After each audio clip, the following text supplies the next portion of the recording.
playbook.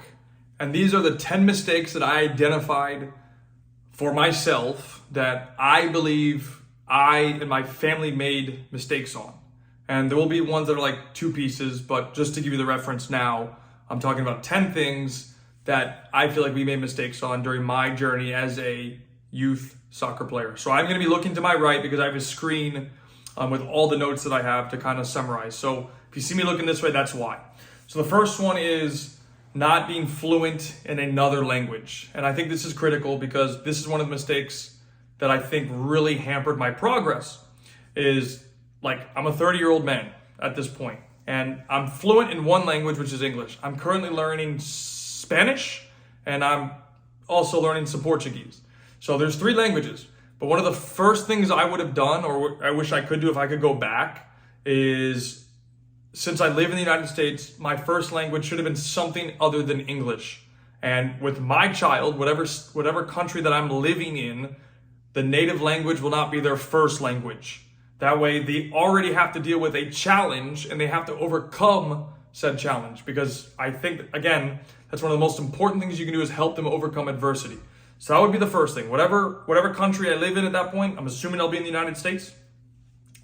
The first language will not be English. It'll be probably Portuguese or Spanish or some of the language that they have to now adapt to when they leave home and go into school. They now learn that in school. So that would be the first thing. The second one is I really started my soccer journey probably 3 years, maybe 4 years old. And that started in the backyard of my house with my dad or with my mom. And I wish, again, if I could do it again, I would have started from birth. So, being put in situations where I have a ball at my feet. Didn't really have that. And every time that we got it, or when we went in the backyard and played, it was passing.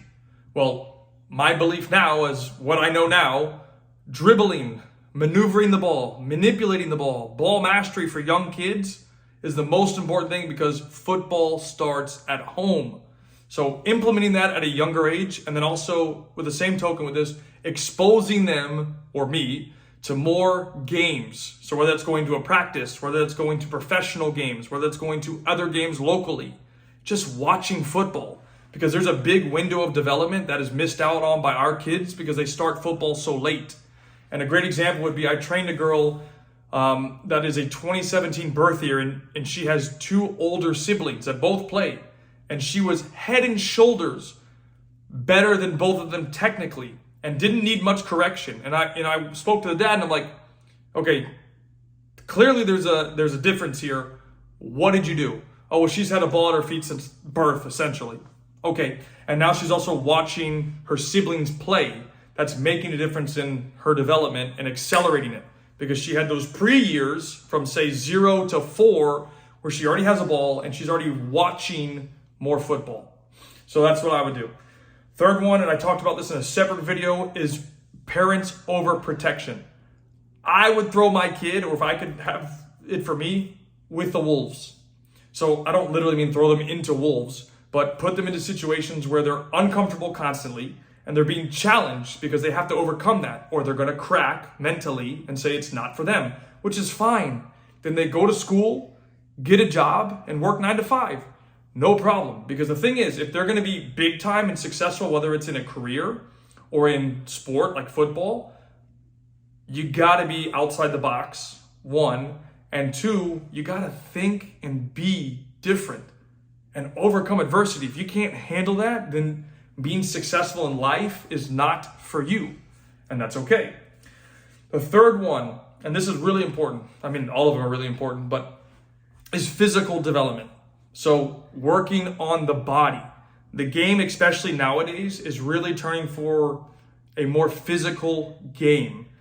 There's more science, there's more nutrition, there's more recovery, there's more everything related to physicality. So it's really, really, really important that players start developing the physical aspects earlier. So, and I'm not saying you have to do a lot, but understand and develop the mindset that it's okay to work out, to be physical. Like an 8-year-old can do 10 push-ups and you're just working on the form to make sure they understand how to do it and that they can enjoy that. And then really by 12, no later than 12, they should already have some sort of routine physically.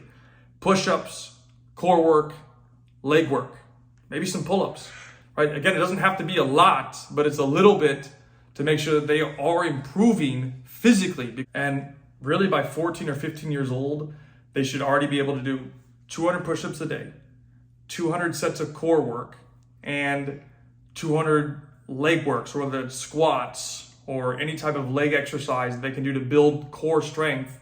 They should be doing that already by 15 years old at the latest. Earlier the better, because again, it's all mindset stuff. And this is something that I really struggle with. Like, I don't like to work out physically. I don't like it. And it's something that, again, if you're going to be very successful in football in the future, you have to enjoy the process of working out. Critical for their long-term development. Now, moving on to the next point, this would be more guest play. This is something, again, that I wish I did more. And what I will do is putting my kid into situations that make them extremely uncomfortable. And this is why I like the form of guest play and assuming that I live here. And that's because when you guest play, more than likely you're playing with people that you don't know and a coach that doesn't know you. So right off the cuff, the player is no longer comfortable and they have to learn how to overcome that. And again, they're either going to break mentally or they're going to rise above and say, you know what, I can figure this out and I can perform. So that's why for me it's so important, because the more that you put them into situations where they're uncomfortable and they can learn how to survive that, that's only going to help them grow. And I didn't get a lot of those opportunities, and that's something that I wish I got, because then again, it forces you to grow. Uncomfortability forces you to grow. So being in situations where you don't know the players you're with, maybe you've only practiced them one time or maybe never, and you don't know the coach, and you do that kind of stuff 5 to 10 times a year, would only either accelerate their growth or accelerate them stepping out of the game and moving on to something else in their life. So that's why I'm a huge believer, at least in this country, of the opportunity to guest play. Because again, if the coach doesn't know if you can play well or not, then the only way that you're going to be on the field playing is if you perform. And at the end of the day, performance is key indicators of long-term success. So moving on to the next point would be correcting posture and body mechanics. So great example, again, personally, these are things that I wish I got corrected. I never did. And I still have one issue today. For example, with really two issues, but one of them is with my right leg. So when I run, sometimes my right leg will move incorrectly and it actually slows down my movement. And it was never corrected at any point in my life. And I wish that is something that we looked at, which was proper body mechanics. And other things would be, I have genetically very poor knees. So these are things that we knew about, but we never acted on. So again, I'm suffering from those now. Ever since I turned essentially 18, 19 years old, that's when I started receiving a lot more pain in my knees, because we knew about it when I was like 10 or 11, but we never took the procedures to fix or improve those weak areas. And you need to do that. It's very important that you take care of the body mechanics. If you don't have good body mechanics, it makes it very hard. There are obviously exceptions to the rule, like Ronaldo runs in a different way, but again, that's an exception, not a standard practice. So at least with that, you can have that on your mind. So next one, again, it kind of ties in with the whole guest playing and the parent overprotecting, but again, it's the mental development. The players that are able to make it at the highest level are so powerful here inside their mind. They can control almost anything and everything. And my personal opinion is, if I had the mentality that I have now, like as a 30-year-old, based on what I had at 18, dude, my trajectory would have been completely different, because skill set I've always had. I've always been very skillful with the ball and very good tactical understanding, game IQ, game intelligence, but I lacked the physical and I lacked the mental side to push through barriers. So I didn't, like I gave that story before about France. Like, I didn't know how to suffer to be successful. I always had, I had to fight through some stuff, but to actually make it, like I've said, you have to be able to suffer a lot.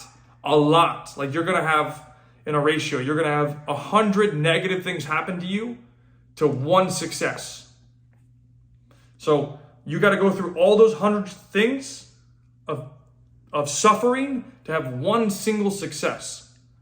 And then you're going to have to do that again. So you're going to have another 100 to 1, another 100 to 1. So you're going to suffer 500 times through something and have 5 successes.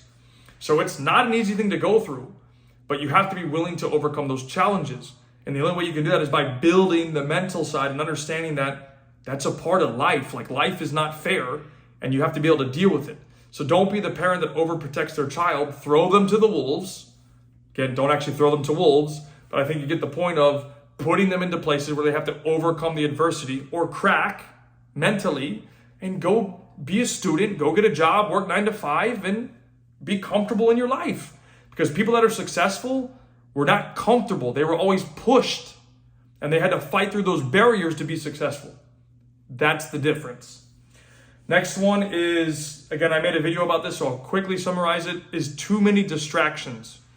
And, again, if I have a kid, or I should say when I have a child, dude, the only phone they're going to get is a freaking brick phone. There's going to be no smartphone.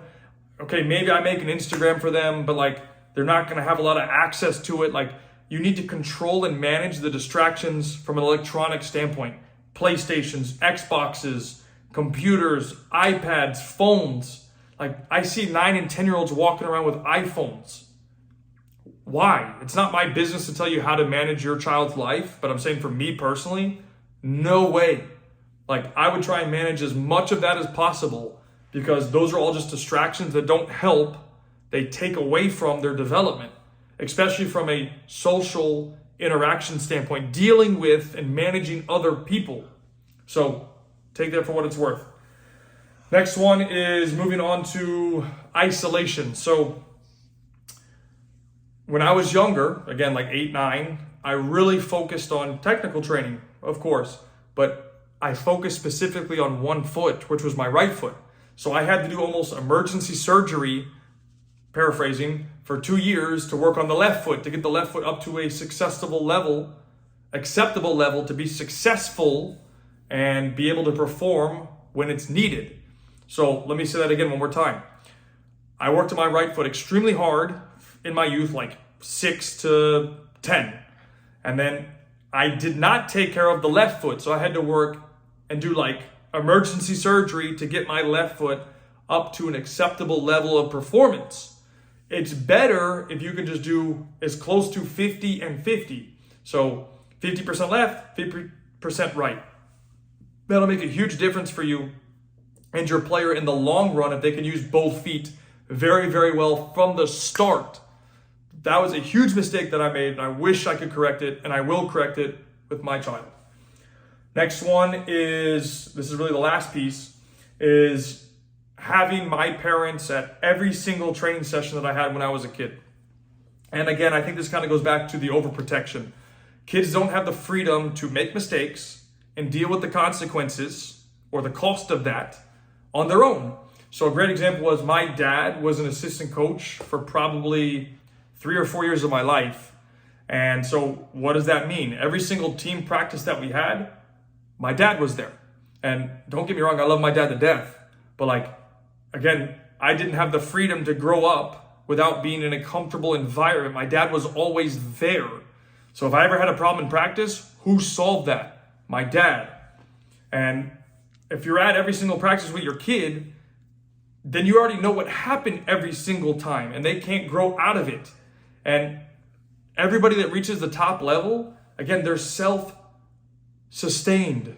They're independent. They don't need mom and dad to solve their problems. So in this situation, if I'm not coaching my kid, which at some point I hope I don't have to, right? Throw him in with the wolves and let's see how he does without me. If you want to be at practice, fine. My recommendation for you is to sit away. Don't be close to the training. Sit far away, where maybe you can kind of watch it from an overviewing perspective, but you're not close enough to where you can pay attention and interact with your child. You want to be at a further enough the distance where they can be on their own. And then afterwards, you can talk about practice if you'd like. But that way you can't be like, hey, well, I saw you did this and this was wrong, or I saw that you did this and that was wrong. They should be coming to you with feedback. Hey, this is what I did. This is what I thought. This is how it was. but they can't do that if you're overbearing them, doing everything regarding practice. So again, this is all about thinking outside the box, and these are the corrections that I would make as of right now in 2023.